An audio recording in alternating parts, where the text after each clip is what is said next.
बिस्मिल्लाहिर्रहमानिर्रहीम। अस्सलाम वालेकुम नाज़रीन, प्रोग्राम खबर की खबर के साथ मैं हूं आपका मेज़बान डॉक्टर बुलंद इक़बाल।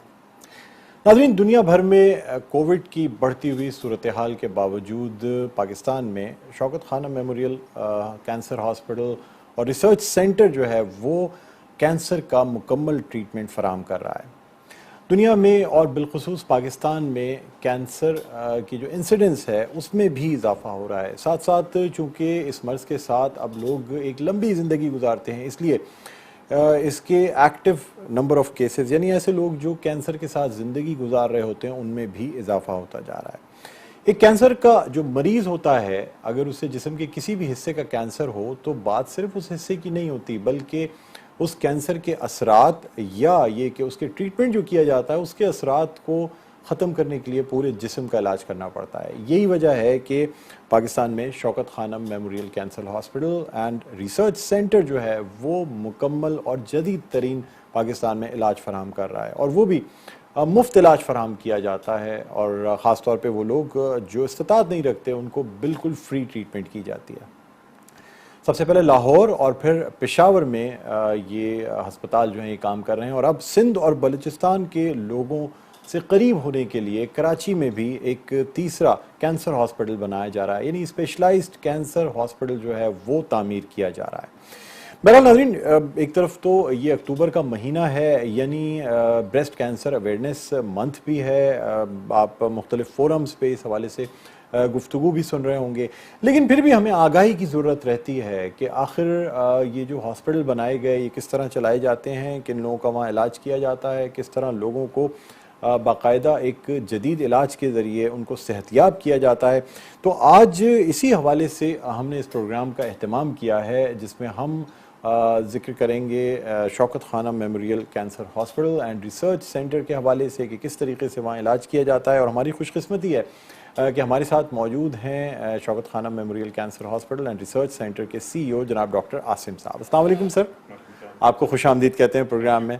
बहुत बहुत शुक्रिया सर, आपने अपनी मसरूफियात में से वक्त निकाला। सर, सबसे पहले तो हम आपसे जानना चाहेंगे कि हमारे मुल्क में कैंसर की क्या शरह है सर, यानी उमूमी तौर पे कितने फ़ीसद लोग कैंसर में मुब्तला होते हैं? शुक्रिया डॉक्टर साहब। हमारे मुल्क में इस वक्त हमारा एस्टिमेट है कि 2.25 लाख 1,75,000 नए कैंसर के पेशेंट्स हर साल डायग्नोज होते हैं। इस जैसे आपने जिक्र किया कि सिर्फ डायग्नोसिस नहीं बल्कि बहुत सारे लोग इसके बाद ट्रीटमेंट के बाद लिव भी कर रहे होते हैं with the experience of cancer. वो इससे कई गुना ज़्यादा हैं, लेकिन नए केसेस 175,000 ईच ईयर होते हैं, क्योंकि अनफॉर्चुनेटली अभी भी despite improvements in diagnosis late stage में ज़्यादातर लोग प्रेजेंट करते हैं। एंड अनफॉर्चुनेटली 60 से 80% जो लोग हैं वो with in 1 year of diagnosis उनका इंतकाल हो जाता है कैंसर की वजह से। इसमें बहुत इम्प्रूवमेंट की ज़रूरत है। अच्छा सर, हम ये भी आपसे जानना चाहेंगे कि कितने मरीज़ों का इलाज जो है वो मुमकिन होता है Shaukat Khanum memorial cancer hospital and research centre से लाहौर और पेशावर में? इस वक्त हम हर साल पिछले साल से ज़्यादा नए मरीज़ लेते हैं दोनों हस्पतालों में मिला के। इस वक्त हमने लास्ट ईयर 2020 में 10,500 से ज़्यादा नए कैंसर के पेशेंट्स लिए थे फॉर ट्रीटमेंट इन दोनों हस्पतालों में। इसके अलावा तकरीबन 35,000 मरीज़ फॉलोअप में हैं सिस्टम में, क्योंकि हम इलाज के बाद 5 साल कम अज़ कम और बच्चों के केस में 10 साल तक पेशेंट्स को फॉलोअप करते हैं, देखने कि दोबारा ना कैंसर बने। तो वो मरीज़ भी इसके अलावा वो भी सिस्टम में ट्रीट हो रहे हैं। लेकिन जैसे हमने बात की इतने ज़्यादा मुल्क में पेशेंट्स हैं, तो इसीलिए हमने सोचा कि एक अब कराची में हस्पताल बनाएं, जिससे इंशाल्लाह हमारी इनटेक डबल हो जाएगी। तो इंशाल्लाह 20,000 से ज़्यादा फिर हम मरीज़ ले सकेंगे इलाज के लिए। तरीक़ाकार क्या होता है सर, क्योंकि कहा जाता है कि कैंसर के मरीज़ के पास वक्त बहुत कम होता है, और जिस लेवल का ये अस्पताल है पूरे मुल्क का लोड जो है, पहले तो एक सिर्फ अस्पताल लाहौर के ऊपर था, अब अल्लाह के फजल करम से पेशावर में भी मौजूद है, तो जाहिर सी बात है KPK का लोड काफ़ी हद तक कम हुआ है। कितने दिन में एक मरीज़ अगर उसे कैंसर की डायग्नोसिस हो गई हो या वो आपके हॉस्पिटल पे आता है, तो कितने दिन में उसको ऑन्कोलॉजिस्ट जो कैंसर स्पेशलिस्ट होता है वो देख लेता है? जी, ये एक बड़ी इंटरेस्टिंग स्टेटिस्टिक है। वेस्ट में जैसे UK में NHS में 56 डेज़ अलाउड हैं डायग्नोसिस से लेके ऑन्कोलॉजिस्ट को दिखाने तक। हमारे हॉस्पिटल में रूल है कि जो जितने हमारे सपोर्टेड पेशेंट्स हैं और हम 75% से ज़्यादा मरीज़ों का टोटली फ्री इलाज करते हैं, उनके लिए हमने रूल बनाया हुआ है कि उन्होंने 7 दिन के अंदर अंदर पहली विज़िट उनकी ऑन्कोलॉजिस्ट या कैंसर स्पेशलिस्ट के साथ होनी चाहिए। और इसको हम बड़े स्ट्रिक्टली मॉनिटर भी करते हैं तो इंश्योर कि ये ऐसा होता रहे। अच्छा सर, ऐसे लोग जो कि इस्तिताअत नहीं रखते तो उनके लिए क्या बिल्कुल फ्री ट्रीटमेंट, क्योंकि कैंसर का ट्रीटमेंट दुनिया में महंगा तरीन ट्रीटमेंट नाज़रीन समझा जाता है और बहुत कम ममालिक ऐसे हैं जहां फ्री कैंसर हॉस्पिटल्स मौजूद हैं जो कि इस्तिताअत ना रखने वाले लोगों को फ्री कैंसर की जो इलाज है वो फराहम कर रहे होते हैं। सर क्या प्रोसीजर है उसका? सो ये बिल्कुल सही है कि दुनिया में कोई कहीं और चैरिटेबल फ्री ट्रीटमेंट नहीं होती कैंसर की। गवर्नमेंट सपोर्ट करती है कैंसर ट्रीटमेंट को यूजुअली। हमारे यहाँ ये सिस्टम है कि जब मरीज़ एक दफ़ा एक्सेप्ट हो जाए तो वो सिर्फ डिज़ीज़ की स्टेज के बेसिस पे एक्सेप्ट होते हैं और इस बेसिस पे कि हम उनका इलाज कर सकते हैं कि नहीं। ये नहीं देखा जाता कि वो पे कर सकते हैं कि नहीं। अगर पेशेंट नहीं पे कर सकते तो उनकी एक दफ़ा असेसमेंट की जाती है फाइनेंशियल सपोर्ट सर्विसेज के पॉइंट ऑफ व्यू से कि वो मुस्तहिक हैं ज़कात के या डोनेशंस के, और अगर वो एक्सेप्ट हो जाएं उस बेसिस पे तो फिर इंटायर ट्रीटमेंट जो है वो कम्प्लीटली फ्री होती है। Just as an example, breast cancer जो कॉमनेस्ट कैंसर है हमारे हॉस्पिटल में, उस पर अंदाज़न एवरेज 12 लाख से 15 लाख रुपए खर्च होता है ट्रीटमेंट का। खून के जो कैंसर्स हैं जिनमें बोन मैरो ट्रांसप्लांट वगैरह भी होता है, उनमें 3 से 4 गुना इससे ज़्यादा खर्च हो सकता है। सर इस हॉस्पिटल, 2 हॉस्पिटल्स की जो रनिंग है उसमें तकरीबन मतलब कितना रेवेन्यू या कितने पैसे उसमें खर्च हो जाते हैं, ये बताइएगा। सो इस साल हमारा बजट लाहौर और पेशावर का मिला के 19 अरब रुपए है। इसमें से तकरीबन 55% जो है वो ज़कात और अतियात से हम जमा करते हैं हर साल, और 45% जो है वो हम अपने रिसोर्सेज से जनरेट करते हैं। तकरीबन 20% लोग अपने इलाज का ख़ुद पैसे देते हैं, 75 से 80% हम फ्री ट्रीट करते हैं। उसके अलावा हमारे मुल्क भर में पैथोलॉजी लैब के कलेक्शन सेंटर्स हैं जहाँ कोई भी जाके पेमेंट पे लैब टेस्ट करवा सकते हैं, और उससे जो मुनाफा होता है उससे भी फिर गरीबों का इलाज होता है, मुस्तहिक मरीज़ों का, और डेवलपमेंट का काम होता है, नए हॉस्पिटल बनाना, मशीनें ख़रीदना। क्योंकि ज़कात जो है वो डायरेक्ट पेशेंट केयर पे खर्ची जाती है, उससे मशीनें नहीं आप ख़रीद सकते, कंस्ट्रक्शन नहीं कर सकते, उसको सेव नहीं कर सकते कि अगले साल के लिए रख लें। वो जिस साल में जमा की जाती है उसी साल में सारी खर्ची जाती है और डायरेक्ट पेशेंट केयर पे खर्ची जाती है। डायरेक्ट पेशेंट केयर में खर्च की जाती है। सर कितनी लागत आई ये 2 हॉस्पिटल बनाने में आप लोगों को? सो पेशावर का हॉस्पिटल जो 2015 में बना था वो 4.5 अरब रुपए में बना था। 1994 में जब लाहौर का हॉस्पिटल बना था तो उस वक्त 70 करोड़ रुपए लगे थे उसके ऊपर। अच्छा। सो 1994 के खैर 70 करोड़ रुपए आजकल के हिसाब से बहुत ज़्यादा होंगे प्रॉब्ली, लेकिन बहरहाल और जो कराची का अब हॉस्पिटल हम बनाने जा रहे हैं जो कि लाहौर के हॉस्पिटल से दुगना है साइज़ में और सारी कैपेबिलिटीज़ में, इक्विपमेंट वगैरह में, उस पर 16.4 अरब रुपए का हमारा बजट है, प्रोजेक्ट की कॉस्ट है, जिसमें कंस्ट्रक्शन भी शामिल है और जो इनिशियली हम इक्विपमेंट इंस्टॉल करेंगे वो भी शामिल है। अच्छा सर, यानी ये जो कराची का हॉस्पिटल है इसके बारे में ज़रा सा मैं जानना चाहूँगा कि एक तो ये कि अब जाहिर सी बात है 16 अरब रुपए आजकल के ज़माने में और ख़ासतौर पर कराची जैसे शहर के लिए, जहाँ के लिए कहा जाता है कि जितने फिलैंथ्रोपिस्ट या मुखय्यर हज़रात यहाँ पाए जाते हैं उतने कहीं नहीं मौजूद होते। तो मैं लोगों से भी ये अपील करना चाहूँगा जो लोग ये हमारा प्रोग्राम देख रहे हैं कि देखिए आपको हम मुख्तलिफ वेज़ बता रहे हैं किस तरीके से आप इस कार्य खैर में अपना हिस्सा डाल सकते हैं। और बड़ी बात यह है कि कराची में अगर एक स्पेशलाइज्ड कैंसर हॉस्पिटल बना लिया जाता है जो कि टर्शरी केयर है और वहाँ पे मरीज़ों का इलाज किया जाता है, तो इससे आपके अपने शहर के लोगों को बहुत फ़ायदा होगा। यानी वो लोग जो ट्रीटमेंट की गर्ज से बाहर जाते हैं या शहर से बाहर लाहौर या पेशावर जाके अपना इलाज कराते हैं, उनको अब इस शहर के अंदर ही ये जो सहूलत है ये फ़राहम हो जाएगी। सर ये किस जगह पे बनाया जा रहा है? ये जी DHA सिटी में बनाया जा रहा है, शहर से थोड़ा सा दूर हाईवे पे। इसका फ़ायदा ये है कि कराची से भी ड्राइवेबल है, तकरीबन 45 मिनट लगते हैं शहर से पहुंचने में वहाँ पे। और मोस्ट इम्पॉर्टेंटली क्योंकि ये हॉस्पिटल इतना बड़ा हम बना रहे हैं कि ना सिर्फ ये कराची शहर को सर्व करेगा जो कि इटसेल्फ मुल्क का सबसे बड़ा शहर है, बट ऑल्सो इंटीरियर सिंध से मरीज़ों के लिए सहूलियात हम फराहम करेंगे वहाँ पे, तो उनके लिए आसान होगा कि कराची पहुँचने से पहले ही वो हाईवे पे उनको हॉस्पिटल मिलेगा, बिल्कुल सामने नज़र आता है हाईवे से। और जनूबी बलूचिस्तान से भी जो मरीज़ आएंगे वो भी इनिशियली यहाँ पे ट्रीट किए जाएंगे। तो उसकी लोकेशन बड़ी आइडियल है उस पॉइंट ऑफ व्यू। ये जो सर हॉस्पिटल बनाया जा रहा है कराची में, इसमें तमाम सहूलियात मौजूद होंगी, यानी टर्शरी केयर हॉस्पिटल होगा एज़ कम्पेयर टू लाहौर वाला जो हॉस्पिटल है, उससे भी ज़्यादा सहूलियात यहाँ फराम की जाएंगी? सो ये बहुत इंपॉर्टेंट पॉइंट है कि हमारे जितने हॉस्पिटल्स हैं वो टर्शरी केयर हैं, यानी कि तमाम जो तशख़ीस के लिए सहूलियात हैं और जितने इलाज के लिए ज़रूरत है, कीमोथेरेपी हो, चाहे दवाइयों से इलाज हो या ऑपरेशन के ज़रिए या बिजली की शुआओं के ज़रिए, एंड जब ट्रीटमेंट नहीं हो सकती और मरीज़ के जो अलामात हैं उनको ट्रीट करना पड़े, उसको पैलिएटिव केयर कहते हैं, वो भी हम फैसिलिटीज़ एक ही छत के नीचे सारी प्रोवाइड करते हैं। लाहौर में भी, पेशावर में भी और इंशाल्लाह कराची में भी यही मॉडल फॉलो होगा। और जिस तरह कराची, लाहौर और पेशावर में 75 से 80% लोगों का बिल्कुल फ्री इलाज होता है, वही फाइनेंशियल सपोर्ट का मॉडल कराची में भी रखा जाएगा।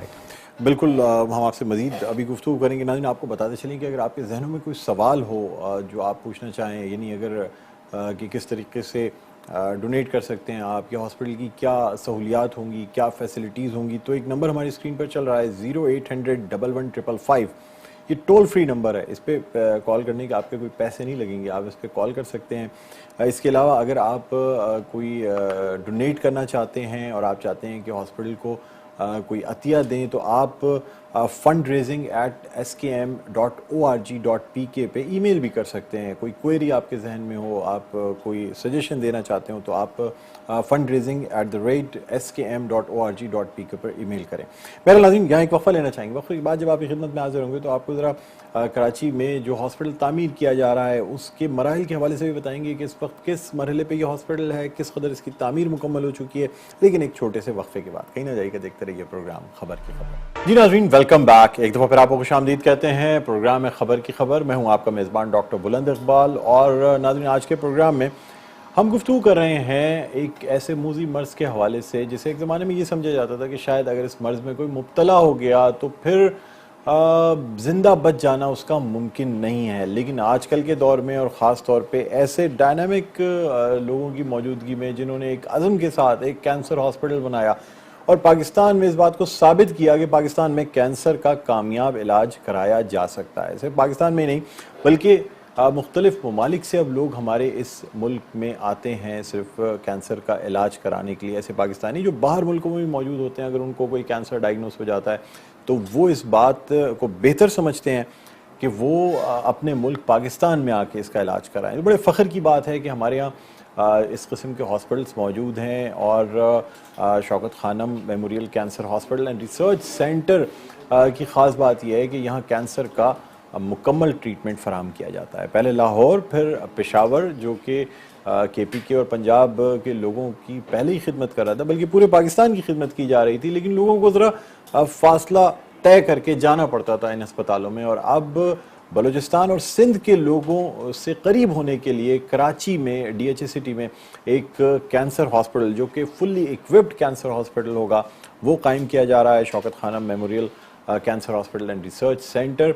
नाज़रीन, आपको भी बताते चलें कि ये जो कैंसर हॉस्पिटल है ये अभी अपने तामीराती मराहिल में है। और हमने गुज़िश्ता दिनों एक ख़बर भी चलाई थी कि एशिया की सबसे बड़ी जो कंक्रीट छत है वो शौकत खानम मेमोरियल हॉस्पिटल पे जो है वो डाली गई थी। तो आइए, इससे पहले कि हम अपनी गुफ्तगू मज़ीद आगे बढ़ाएं, आपको एक वीडियो क्लिप दिखाते हैं जिससे आपको अंदाज़ा होगा कि इस वक्त Shaukat Khanum memorial cancer hospital and research centre Karachi जो है वो किस स्टेज पे और कितना तामीराती काम मुकम्मल हो चुका है। वो वीडियो क्लिप देखते हैं, उसके बाद वापस आगे गुफ्तगू दोबारा वहीं से शुरू करते हैं।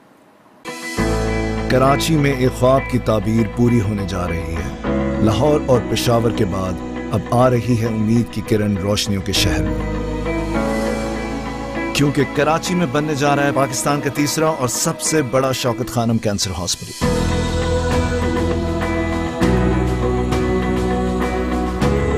20 एकड़ पर बनने वाला ये दुनिया का वाहिद हॉस्पिटल है जहां पर 75% मरीजों का इलाज होगा मुफ्त।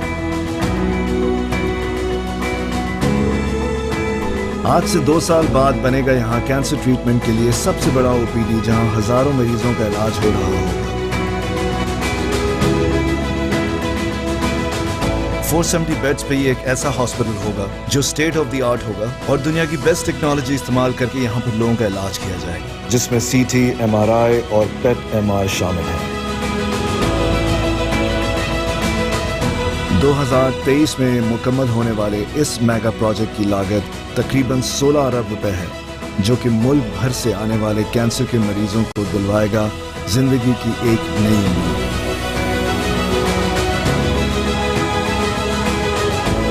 पाकिस्तान के सबसे बड़े शहर कराची में सबसे बड़ा शौकत खानम कैंसर हॉस्पिटल बनने जा रहा है। आप सब मिलकर हमारी मदद करें और दिल खोल के एहतियात करें।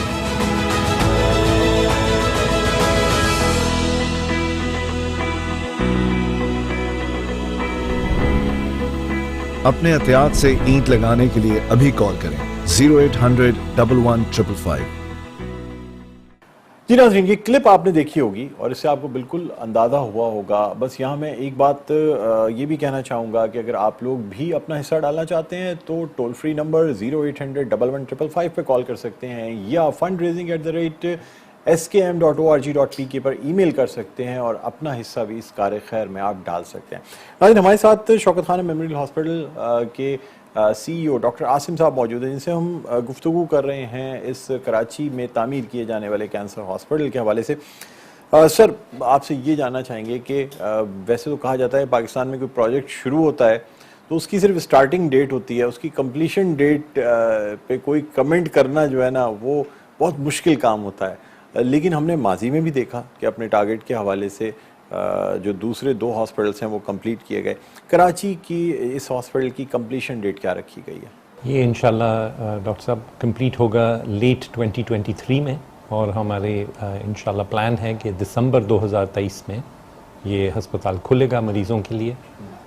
जैसे आपने कहा, ये एक टर्शरी केयर कैंसर फैसिलिटी है। इसमें तमाम पहले दिन से तमाम तशख़ीस के लिए जो इक्विपमेंट, डॉक्टर्स, फैसिलिटीज़ हैं वो होंगी और सारी जो कैंसर ट्रीटमेंट के लिए फैसिलिटीज़ हैं वो भी होंगी साथ में। अच्छा सर, यानी इसका ग्रे स्ट्रक्चर जो है वो कब तक कंप्लीट कर लिया जाएगा? ग्रे स्ट्रक्चर पे आजकल काम चल रहा है। ये 9 मंजिलों की बिल्डिंग है। Basement, ground floor, first floor और सेकंड फ्लोर पे अब इस वक्त काम चल रहा है ग्रे स्ट्रक्चर का। और ग्रे स्ट्रक्चर इंशाल्लाह अगले साल 2022 सितंबर में कंप्लीट होगा। उसके बाद तकरीबन 10 से 11 महीने हमें फिनिशिंग में लगेंगे। सो अंदाज़न अगस्त या सितंबर 2023 में बिल्डिंग कंप्लीट होगी और उसके बाद फिर equipment installation, commissioning, dry runs वगैरह हम 2-3 महीने करेंगे और इसी हिसाब से हमारा प्लान है कि 2023 दिसंबर में ये खुलेगा। अभी तक माशाल्लाह कंस्ट्रक्शन बिल्कुल टाइम से चल रही है और कोई रुकावट नहीं आई। अंदाज़न कितने कैंसर पेशेंट्स का ट्रीटमेंट मुमकिन हो सकेगा कराची में तामीर होने वाले हॉस्पिटल से? ये लाहौर के हॉस्पिटल से दुगना है साइज़ में भी और सारी कैपेबिलिटीज़ में। लाहौर इस वक्त 5 लाख स्क्वायर फुट पे कंस्ट्रक्ट हुआ है। ये हस्पताल कराची में 10 लाख स्क्वायर फुट पे बन रहा है, 1 मिलियन स्क्वायर फीट। और इसमें सारी फैसिलिटीज़ भी, बेड नंबर्स जो हैं वो वहाँ पे 200 हैं, यहाँ 400 से ज़्यादा हैं। वहाँ 5 रेडिएशन मशीन्स की फैसिलिटी है, यहाँ 10 के लिए हम फैसिलिटी बना रहे हैं, 10 रेडिएशन मशीन्स की। वहाँ 8 ऑपरेशन थिएटर हैं, यहाँ 16 हैं। सारी फैसिलिटीज़ भी डबल हैं। हमारा एस्टिमेट है कि इंशाल्लाह जब ये फुली फंक्शनल होगा तो इसमें 8 से 10 हज़ार नए कैंसर के मरीज़ हम हर साल ले सकेंगे ट्रीटमेंट के लिए। इफ़ेक्टिवली डबल हो जाएगी हमारी इनटेक। ठीक। अच्छा सर, कराची में अगर कोई शख्स जाके देखना चाहे या ऐसे लोग जो कि एहतियात देना चाहते हैं तो कोई ऑफिस आपका कराची में मौजूद है जहाँ पे एहतियात दिए जा सकते हैं? कई मोड्स हैं देने के। हमारा ऑफिस है कि DHA फेज़ 7 एक्सटेंशन में। हमारा वहाँ डायग्नोस्टिक सेंटर और ट्रीटमेंट फैसिलिटी भी है, क्योंकि कुछ हम कीमोथेरेपी से कैंसर का इलाज ऑलरेडी कराची में कर रहे हैं और कई सालों से कर रहे हैं। वहाँ पे ऑफिस है। आजकल कोविड की वजह से अक्सर लोग ज़्यादा जाना नहीं चाहते ऑफिसेज़ वगैरह में, तो ऑनलाइन भी आप डोनेट कर सकते हैं। हमारी वेबसाइट है www.shaukatkhanam.org.pk। वहाँ सारे मोड्स अवेलेबल हैं कि किस किस तरह आप डोनेट कर सकते हैं।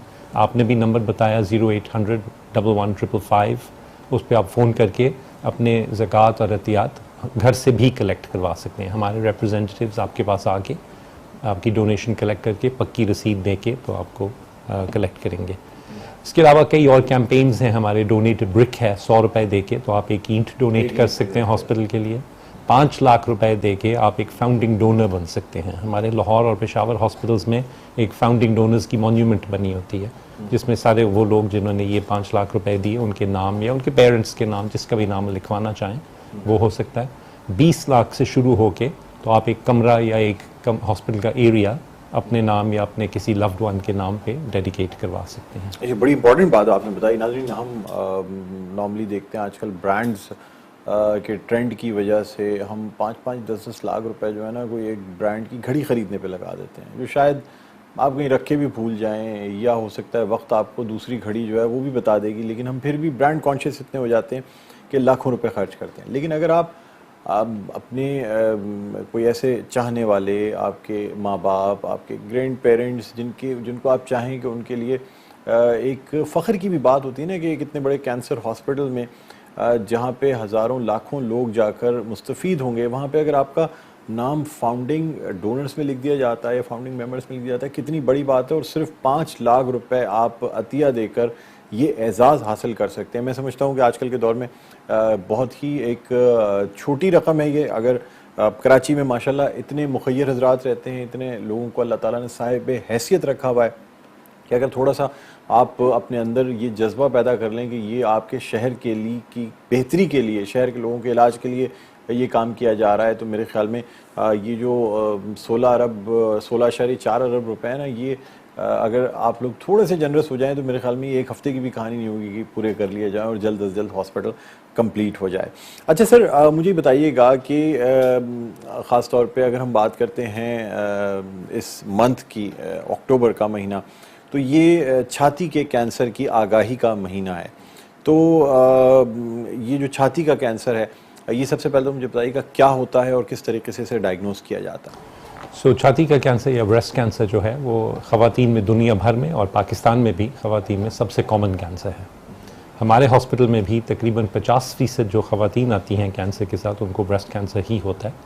एंड ओवरऑल 1994 से लेके अब तक जितने हमने पेशेंट्स ट्रीट किए हैं शौकत आलम के दोनों अस्पतालों में, 22% उनमें ख़वातीन थीं जिनको छाती का कैंसर था। तो ये बहुत कॉमन है। ये इसका मतलब ये है एसेंशली कि छाती में कोई गिल्टी बनती है जो आहिस्ता आहिस्ता बड़ी होती है, फिर वो फैल सकती है बगल में या गर्दन में जो हदूद होते हैं छाती के अंदर, फेफड़ों में, हड्डियों में, जिगर में।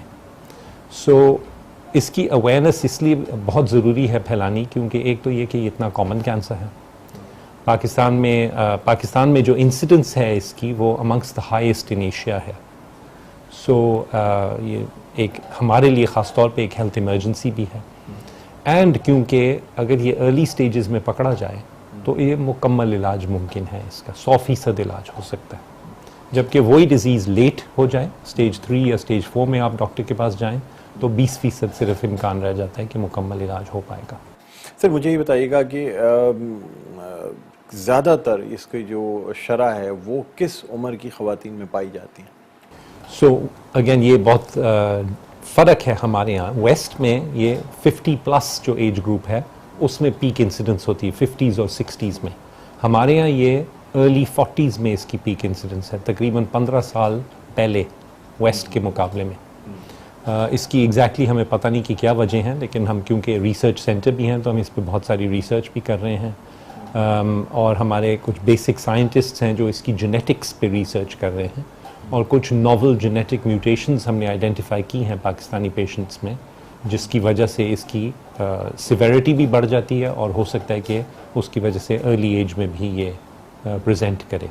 सेकेंडली क्योंकि कज़न मैरिजेस हमारे यहाँ बहुत ज़्यादा होती हैं और अक्सर वो मल्टी जनरेशनल होती हैं, पेरेंट्स भी कज़न्स होते हैं, ग्रैंड पेरेंट्स भी कज़न्स थे, तो उसकी वजह से जीन्स की जो पेनिट्रेंस है वो भी बढ़ जाती है, वो जीन्स उस ख़ानदान में मौजूद रहती हैं। सर यानी ये जो कैंसर है इसकी यानी अलामात क्या होती हैं, कैसे अंदाज़ा होता है किसी को कि ये कैंसर हो सकता है? तो ख़ास तौर पे छाती का कैंसर की बात करते हुए अक्सर जो इसका पहला सिम्टम होता है वो या पेन होता है, छाती के किसी हिस्से में दर्द हो सकता है, या कोई गिल्टी महसूस होती है हाथ लगने से।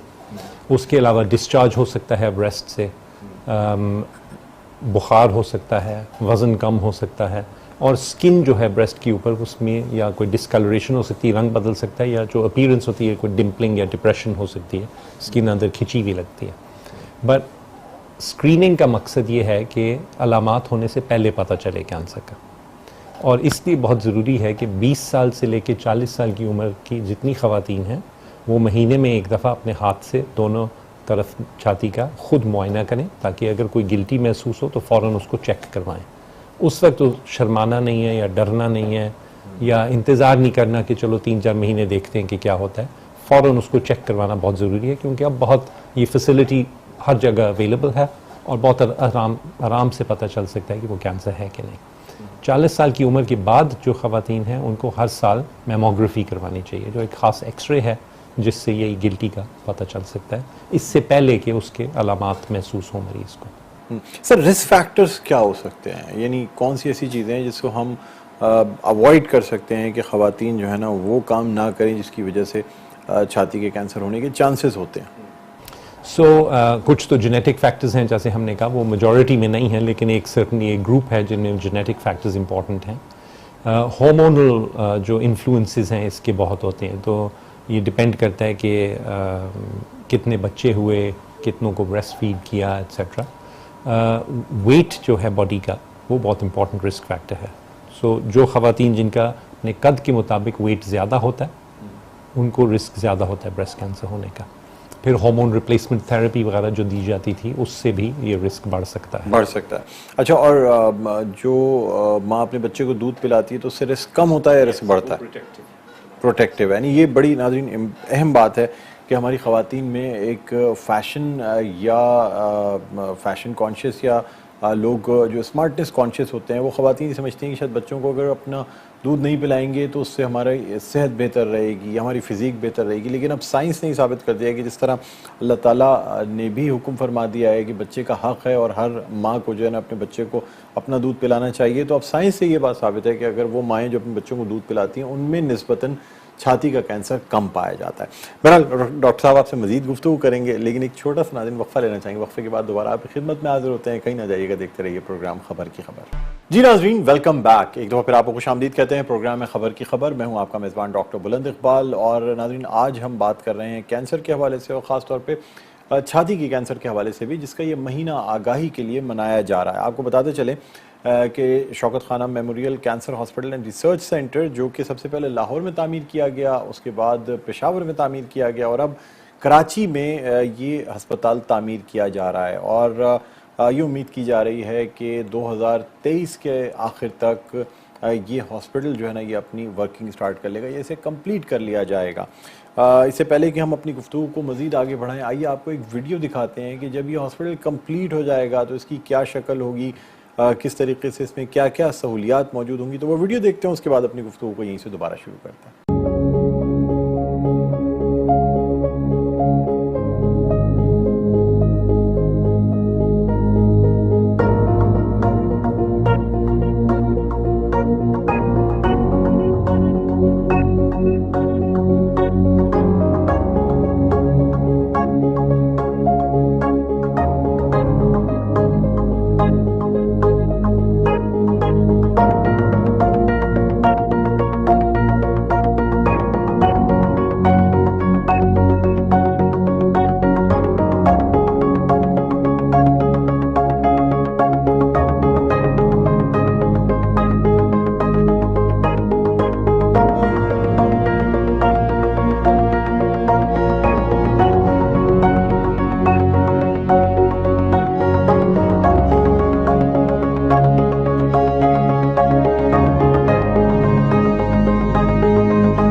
जी नाज़रीन, ये वीडियो आपने देखी और आपको बिल्कुल अंदाज़ा हो गया होगा कि एक वसीउ अरीज़ हॉस्पिटल 10 लाख मुरब्बा फीट पे ये हॉस्पिटल बनाया जा रहा है, जो कि लाहौर के हॉस्पिटल से तकरीबन दुगना है और इसमें तमाम फैसिलिटीज़ भी लाहौर के हॉस्पिटल के मुकाबले में डबल कर दी गई हैं।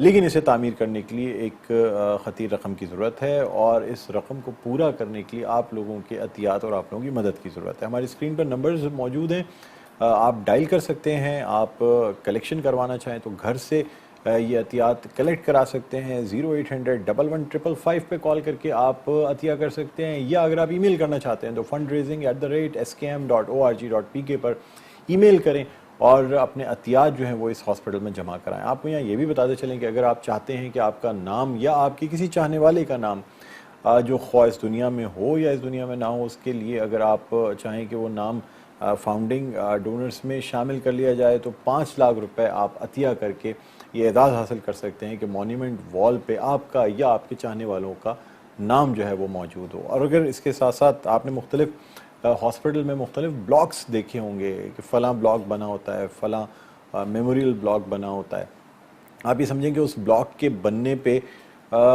ठीक ठाक रकम आजकल के दौर में तो जहां हमें एक नॉर्मल सा घर जो है वो करोड़ों रुपए में मिलता है, लेकिन आप एक हॉस्पिटल का एक हिस्सा, एक छोटा सा कमरा या एक ब्लॉक हासिल कर सकते हैं जो कम से कम 20 लाख रुपए अतिया करने पे आपको वो ब्लॉक आप डेडिकेटेड आपके नाम पे दिया जा सकता है। तो ये तफसीलात हैं कराची के कैंसर हॉस्पिटल की, जो कि शौकत खाना memorial cancer hospital and research centre Karachi में DHS सिटी में जो बनाया जा रहा है।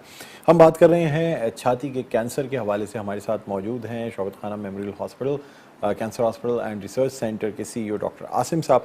सर, अब आपसे ये जानना चाहेंगे कि एक खातून जिससे या तो शक हो या डायग्नोसिस हो जाए और वो शौकत खाना मेमोरियल कैंसर हॉस्पिटल जाती है, तो किस तरीके से उसका इलाज किया जाता है?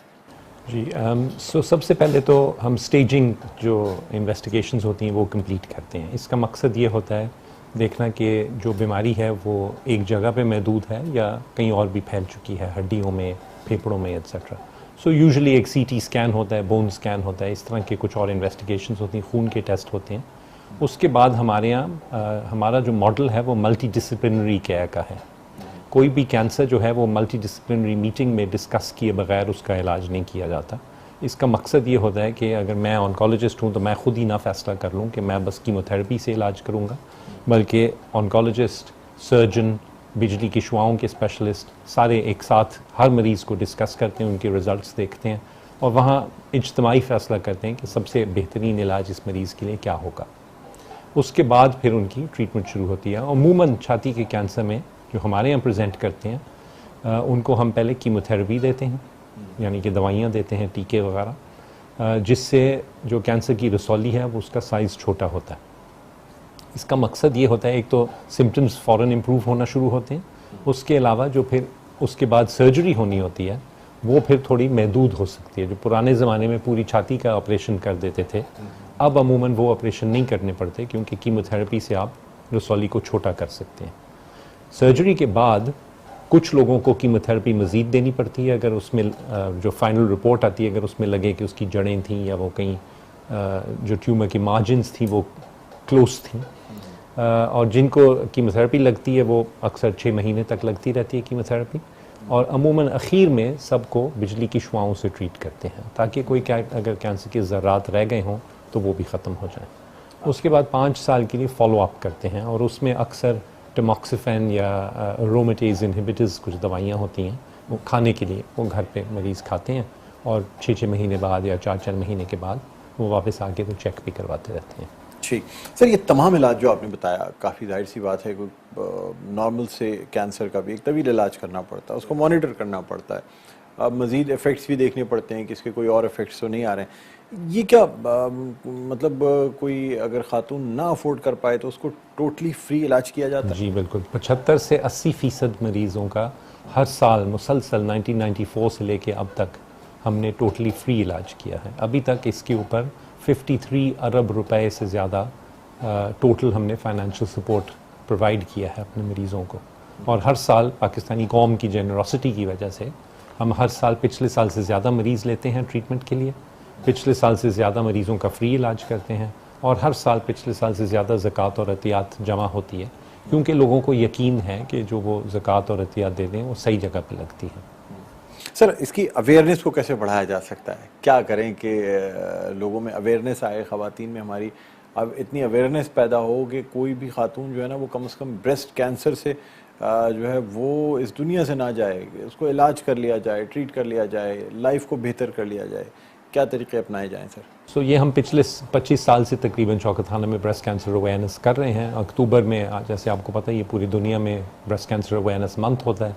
इसमें मीडिया ने बहुत हमारा सपोर्ट किया। 25 साल पहले आप मीडिया पे बात भी नहीं कर सकते थे छाती के कैंसर के बारे में। आपने भी पिंक बिल्कुल पहना सर, मैं वही देख रहा हूँ कि ये मेरी जो पिंक रिबन है। सो ये एक बहुत बड़ा हिस्सा है ये अवेयरनेस बढ़ाने का।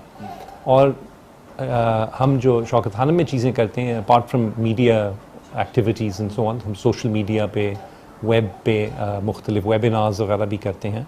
एंड एक बहुत इंपॉर्टेंट चीज़ हमारे ख्याल से जो हम करते हैं, इसके लड़कियों के स्कूल्स और कॉलेजेस में जाके इसके बारे में हमारे ऑन्कोलॉजिस्ट और कैंसर डॉक्टर्स जो हैं वो बात करते हैं, ताकि उनको सिखाया जाए कि ब्रेस्ट सेल्फ एग्जामिनेशन किस तरह करनी है। अपने घरों में वो जाके फिर अपनी वालदा को, बहनों को, खालाओं को बता सकें। और हम अपील ये भी करते हैं हमेशा कि मर्द हजरात भी इसके बारे में सीखें और जानें, क्योंकि एक छोटा सा प्रोपोर्शन मर्दों में भी ब्रेस्ट कैंसर हो सकता है, पर मोर इम्पॉर्टेंटली ताकि वो अपने घर की जो ख़वातीन हैं उनको सपोर्ट कर सकें इसमें, ताकि अगर उनको कोई गिल्टी महसूस हो तो वो ख़ुद भी समझें कि इसकी इम्पोर्टेंस क्या है और फ़ौरन उनको मेडिकल केयर प्रोवाइड की जाए। सर, अब लास्ट में मैं चाहूँगा कि इस महीने के हवाले से जो पैगाम आप हमारे देखने वालों को, नाजरीन को देना चाहें। सो आई थिंक ये पैगाम यूनिवर्सल है कि ब्रेस्ट कैंसर एक बहुत कॉमन बीमारी है दुनिया भर में, पाकिस्तान में ख़ास तौर पे। पाकिस्तान में ज़रा जल्दी उम्र में भी होती है। बहुत ज़्यादा लोग इस बीमारी की वजह से दुनिया से चले जाते हैं, जबकि ये एक अगर अर्ली स्टेज में डायग्नोज हो तो मुकम्मल इलाज हो सकता है इसका। लेट स्टेज में वही बीमारी का इलाज मुमकिन नहीं। इसलिए बहुत ज़रूरी है कि सेल्फ़ एग्ज़ामिनेशन करें 20 से 40 साल की उम्र में। 40 साल के बाद मैमोग्राफी करवाएं हर साल, ताकि अर्ली स्टेज में ये पकड़ी जाए, ताकि इसका मुकम्मल इलाज हो सके। बहुत बहुत शुक्रिया सर, आपने प्रोग्राम के लिए वक्त निकाला और उम्मीद करते हैं कि नाजरीन को भी इससे आगाही हुई होगी। नाजरीन, एक दफ़ा फिर जाते जाते आपसे ये ज़रूर बात कहना चाहूँगा कि अगर वाकई आप चाहते हैं कि आपके शहर में ये कैंसर हॉस्पिटल जल्द अज जल्द अपनी फंक्शनिंग शुरू कर ले, तो फिर इसकी तामीर में अपना हिस्सा भी डालें। इसी के साथ आज के प्रोग्राम का वक्त अपने ख़िताम पर पहुँचता है। मुझे बुलंद इकबाल को इजाज़त दीजिए। अपना बहुत ख्याल रखिएगा। अल्लाह हाफ़िज़।